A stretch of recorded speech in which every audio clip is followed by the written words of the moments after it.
In this video we will discuss about the schematic of EMT. EMT is epithelial to mesenchymal transition. So what does this mean? This means that when the cells acquire this mesenchymal transitions from the epithelial, or in other terms when the cells acquire the characteristics so that it can travel from one place to another place, that is called as mesenchymal properties.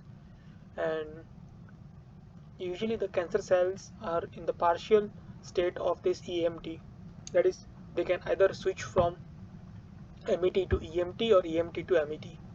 And these things usually occurs whenever, and the first thing, that is EMT, usually occurs when the cells are migrating from the site of origin to the different organs or at different place or during invasions. And this MET occurs when the cells reach at the secondary organ and now they want to proliferate. And so in the schematic what they have said is that they have divided this EMT into three different categories. First one is EMT inducer, that is the pathways that triggers this transition, that is EMT. And second one is this EMT core regulator. So these are the, you can say, these are the proteins that trigger this EMT within the cells. And second one is this EMT effector. So the final characteristics that are observed in the cells are because of this EMT effectors. So in terms of this EMT inducer, some of the common pathways that cause EMT induce within the cells are TGF beta pathway, MEK ERK pathway, WNT beta catenin pathway, and HH pathway. And the microRNAs that plays role towards this inducer are microRNA from 200 family and microRNA 155. And once this EMT is induced, it will trigger this regulators, upregulations of these regulators such as this SNAIL1, SNAIL2, ZEB1, ZEB2, and other that I mentioned here. These are the common regulators. And the microRNAs that cause these EMT regulators are also shown here.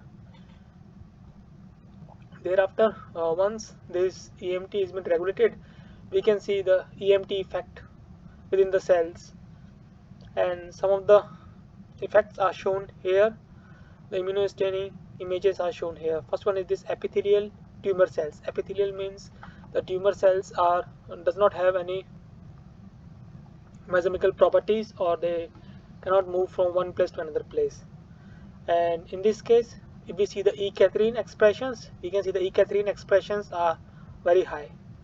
So E-cadherin is the markers for the epithelial cells, and once these cells, that is epithelial characteristics cells, move to the mesenchymal cells, or there is a epithelial to mesenchymal transition occurs, we can see the loss of E-cadherin. So here the loss of E-cadherin can be seen, that E-cadherin signals goes down, and in return the expression of this vimentin increased. The other markers for the mesenchymals is this N-cadherin. We can also check the N-cadherin signals. If it also increased, then we can see that the cells are in a mesenchymal state. And apart from this EMT transitions, there are other interactions also occurs within the cells. That is, the several microRNAs interact with the tumor microenvironment to develop a environment that can proliferate cancer cells. For example, in order to develop this angiogenesis, reactive oxygen species, or hypoxia conditions, these are the microRNAs that interacts with the tumor microenvironment that can thereby leads to the development of these conditions, that is angiogenesis, that is generations, development of further veins so that the food supplies to the cells can be met, and reactive oxygen species and hypoxia conditions that also triggered pathways to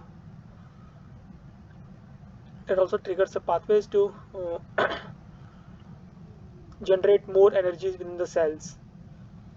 And for the inflammation generations, these are the microRNAs that are shown here, and these inflammations will also triggers the proliferations or immune evasions in a way that they will helps in the formation of physical barrier that prevents the immune system to come and interact with the tumor cells, and uh, towards the uh, same same functions like inflammations does are also done by this CAF, ECM, MMP, that is cancer associated fibroblast, extracellular matrix, and matrix metalloproteins.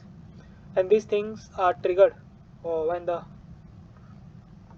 these microRNAs interact with the tumor microenvironment, and thereby what will happen, the in suppose for example in case of pancreatic cancer cells, it has high fibroblast, so this will helps in immune evasion. At the same time, this cancer associated fibroblast also helps in epigenetic changes in the cancer cells in a way that can help in the proliferations and migrations. That is the reason the pancreatic cancer cells are more aggressive in nature, because of its interactions with this tumor microenvironment and the dense fibroblasts that are formed in the tumor microenvironments of the pancreatic cancer cells. The cell-cell adhesions and cytoskeleton dynamic modules.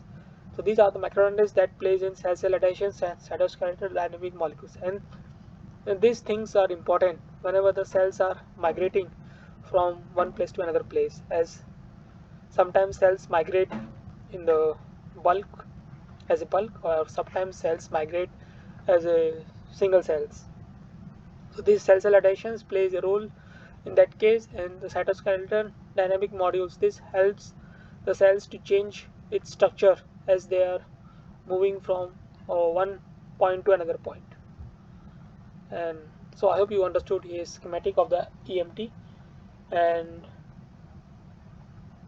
what are the important points within this EMT, that is EMT inducer, core regulator, effectors, and what are the markers for the epithelial cells and the mesenchymal cells when this EMT and MET occurs, and the other microRNAs that interacts with the tumor microenvironment. If you need to understand more about this topic in detail, you can go through the reference that has been provided in the description. That's all for this video. Thank you for your time.